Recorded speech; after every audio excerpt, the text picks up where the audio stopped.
አሁንም እንኳን ደስ አላችሁ ለማለት ነው። ሌላው አምስተኛው የእግዚአብሔር መልአክ ቅዱስ ሚካኤል ግንቦት 12 በእስር ቤት የነበረውን ዳንኤልን በረሃብ እንዳይሞት እየሰማችሁ ነው አይደል? ያዕቆብ የሚባል አንድ እስራኤላዊ ምግብ ተሸክሞ ያው በግብርና ስራ ላሉት ወገኖቹ ምግብ ይዞ ሲሄድ ቅዱስ ሚካኤል ያዕቆብን በራስ ፀጉሩ ብድግ አድርጎ ቅዱስ ዳንኤል ወዳለበት ዋሻ ወደ አንበሳ ጉድጓድ ወስዶ የተራበውን ዳንኤልን በአንበሳ ጉድጓድ እንጀራ ያበላበትን ቀን ነው። ቅዱስ ሚካኤል ደስ ይበላችሁ።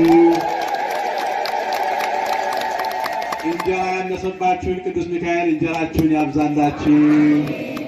መንገዱ የጠፋባችሁን ቅዱስ ሚካኤል ይክፈትላችሁ። ጠላት ዙሪያችሁን ከቧችሁ እናንተ ባላወቃችሁት እናንተ ባልተረዳችሁት ጠላት መንገድ የዘጋባችሁ ልክ እንደ ዳንኤል በአንበሶች የታጠረ ሕይወት ያላችሁ በአራት እግር አንበሳ ሳይሆን ዛሬ ሰውም ክፉ ስለሆነ በሰው አንበሳ ዙሪያችሁ የታጠረባችሁ ክርስቲያኖች ካላችሁ ዛሬ ቅዱስ ሚካኤል ልመናችሁን ሰምቶ ጠላቶቻችሁን ሁሉ ከእግራችሁ በታች አድርጎ የድል ዝማሬ እንድትዘምሩ ያድርጋችሁ። አመስግኑት እግዚአብሔር። ቅዱስ ሚካኤል ዛሬ ግንቦት 12 ቀን ያን ያዕቆብ እንጀራ ተሸክሞ ሲሄድ እኮ ነው። እየሰማችሁ ነው። ለዘመዶቹ እንጀራ ሊያደርስ ሲሄድ እግዚአብሔር መልአኩን ቅዱስ ሚካኤል ላከው። ይሄን ሰው ለዳንኤል ምግብ እንዲሰጠው አድርግ፣ ምክንያቱም በረሃብ እንዲሞት ነው። ጉድጓዱ ሲጨምሩት በአንበሳ እንዲበላ ምናምን እንዲገለው ነው። ስለዚህ ሂድና ለወዳጄ ለዳንኤል እንጀራ ይስጠው አለ እግዚአብሔር። ቅዱስ ሚካኤልና ያዕቆብን ይዞ ባቢሎን አመጥቶ ባቢሎን ዳንኤልን መግቦ ያዕቆብ ተመልሶ ለወገኖቹ ደግሞ እንጀራ ሰጣቸው ይላል። አለ እግዚአብሔር ይመስገን።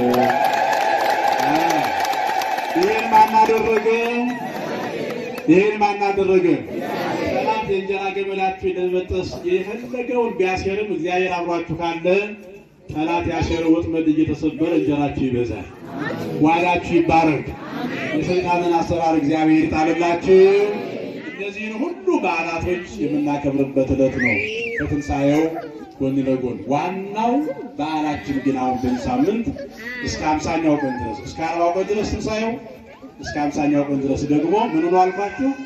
የእርገቱ ነገር የሚነገርበት ክርስቶስ ስለኛ ወደ መሬት ወርዶ ለኛ የሚገባውን መስዋዕት ተከፍሎ ወደ ሰማይ እንዳረገ ዳግም እንደሚመጣ የምንሰብክበት ሰሞን ነውና ልቡናችንን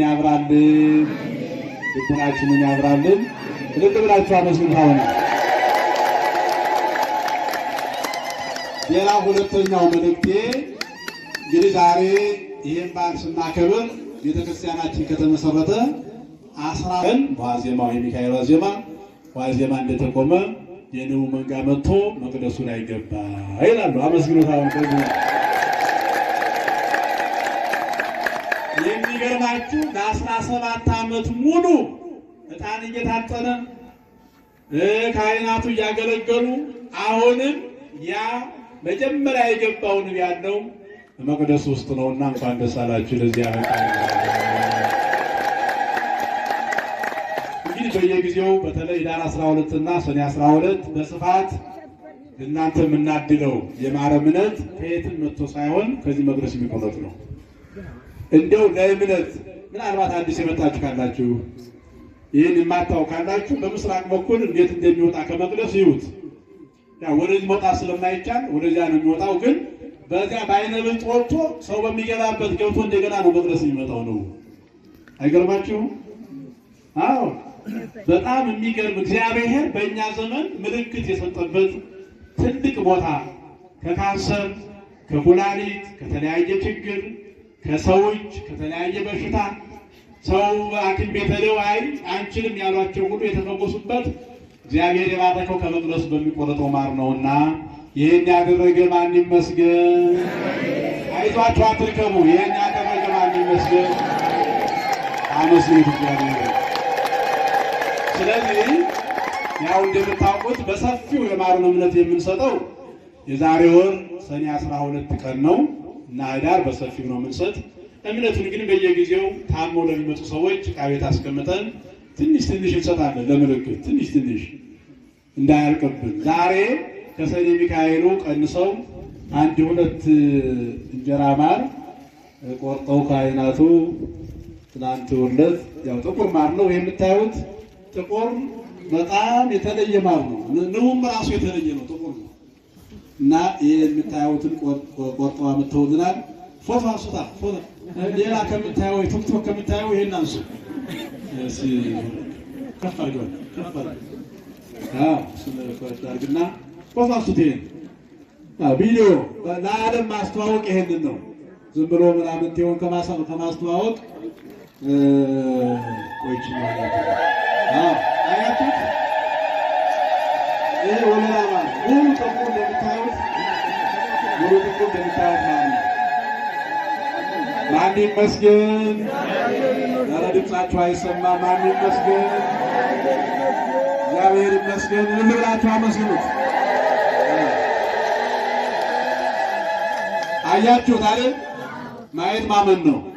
ይሄ እንግዲህ ከመቅደሱ ለ17 ዓመት ሙሉ በየዓመቱ ከዓመት በሁለቴ እየተቆረጠ የተቸገሩ ምዕመናን ለታመሙ በልዩ ልዩ ደዌ ለተያዙ ምዕመናን የሚሰጠው የንቡ ቅዱስ ሚካኤል ገጸ በረከት የቦታው ልዩ ተአምር ይሄ ነውና አንድ ጊዜ ሴት ወንድ ሳትሉ ሞቅ አድርጋችሁ እግዚአብሔርን አመስግኑ።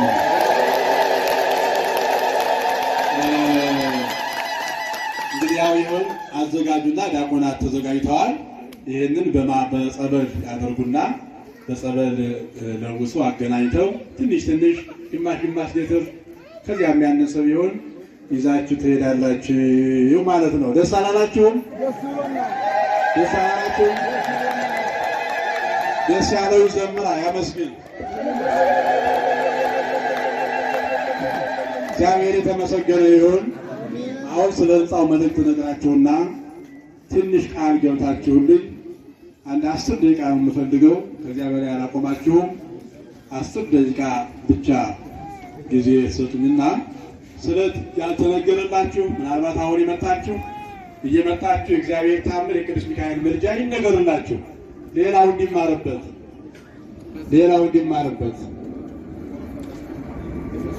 እሺ እስቲ ልበሉ።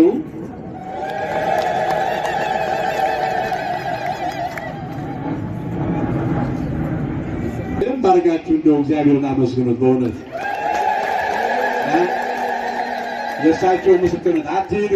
የማሩ ጠበል ይዛችሁ በረከት አበረከታችሁ ነው የምትሄዱትና ትንሽ ጠብቁን። እሺ እናቴ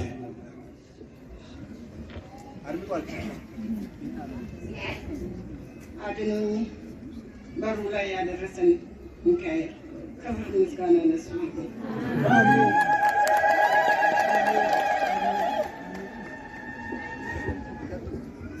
ወደ አሜሪካን ሄጄ ነበረ።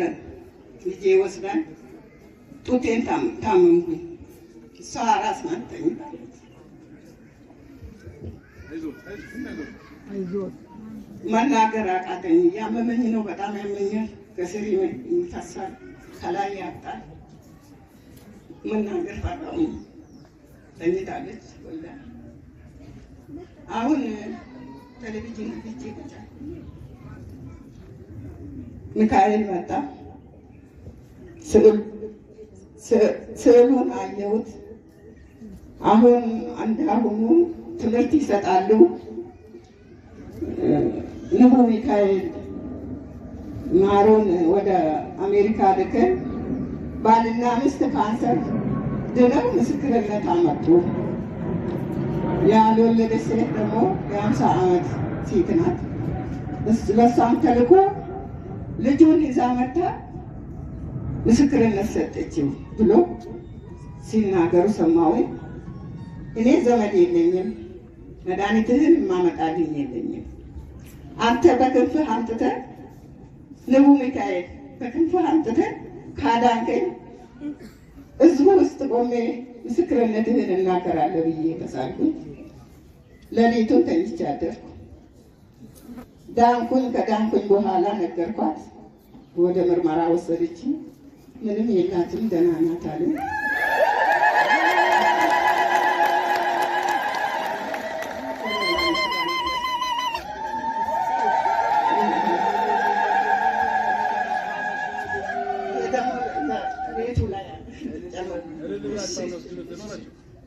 ብላችሁ አመሰግኑልኝ። ስለታቸውን 1000 ብር አመጥተዋል። እናታችን እንደምታዩት ባለጸጋ ናቸው። ብዙ መናገር እንባ የተናነቃቸው ነው። እንግዲህ ከዚያ በኋላ ነው መጥተው እምነቱን የተቀቡ ጸበሉን የጠጡት። የፈወሳቸው ግን በክንፉ መጀመሪያ እንደ እምነታቸው እዚያው ባሉበት የሚፈሰው ደም ቆመልኝ። ኧረ በደንብ አመስግኑ። ቅዱስ ሚካኤል እንደ እምነታችሁ በምልጃው ይርዳችሁ፣ እንደ እምነታችሁ ያድርግላችሁ። በጣም ደስ የሚል ነው። እግዚአብሔር አሁንም ቀሪዎቹን በተለያየ ሕማም፣ በተለያየ ደዌ፣ በተለያየ ችግር ያሉትን ኢትዮጵያውያንን ኦርቶዶክሳውያንን አይደለም ያመኑትን በእምነት